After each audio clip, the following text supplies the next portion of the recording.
আমি আপনাদের কাছে কথা দিয়ে যাচ্ছি এবং এলাকাবাসীকে আশ্বস্ত করে যাচ্ছি, আল্লাহ পাক যদি আপনাদের দোয়া এবং সমর্থনে যদি এই মোমবাতি প্রতীকে আমি বিজয় অর্জন করতে পারি এবং যদি আমি প্রতিনিধি হতে পারি, তা ইনশাল্লাহ এই নালোয়া উচ্চ বিদ্যালয় এটা এমপিভুক্ত হবে এবং পাকা হবে ইনশাল্লাহ।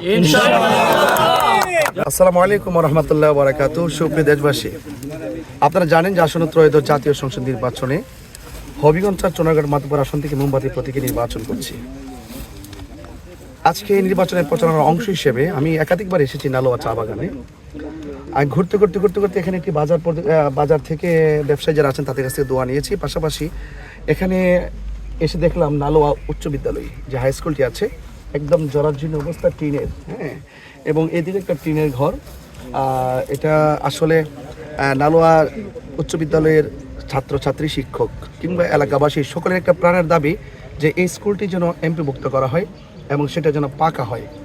তো আসলে একজন জনপ্রতিনিধির কাজ হলো শিক্ষার অবকাঠামোর উন্নয়ন এবং রাস্তার উন্নয়ন। আমি আপনাদের কাছে কথা দিয়ে যাচ্ছি এবং এলাকাবাসীকে আশ্বস্ত করে যাচ্ছি, আল্লাহ পাক যদি আপনাদের দোয়া এবং সমর্থনে যদি মোমবাতি প্রতীকে আমি বিজয় অর্জন করতে পারি এবং যদি আমি প্রতিনিধি হতে পারি, তা ইনশাল্লাহ এই নালোয়া উচ্চ বিদ্যালয় এটা এমপিভুক্ত হবে এবং পাকা হবে ইনশাল্লাহ।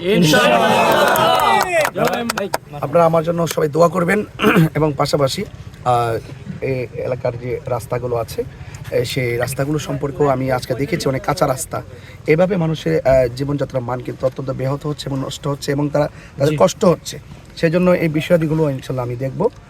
আপনারা আমার জন্য দোয়া করবেন এবং ভালো থাকবেন এবং মেহনতি মানুষ যারা রয়েছেন, শ্রমিক যারা রয়েছেন, নালোয়ার যে রাস্তাগুলো দেখেছি এই রাস্তাগুলো কিন্তু একদম বেহাল দশা, সেগুলোর কিন্তু অত্যন্ত পাকা করতে হবে ইনশাল্লাহ। আমি এটাও কথা দিয়ে যাচ্ছি, কোনো রাস্তাই আর কাঁচা থাকবে না, এগুলা পাকা হবে।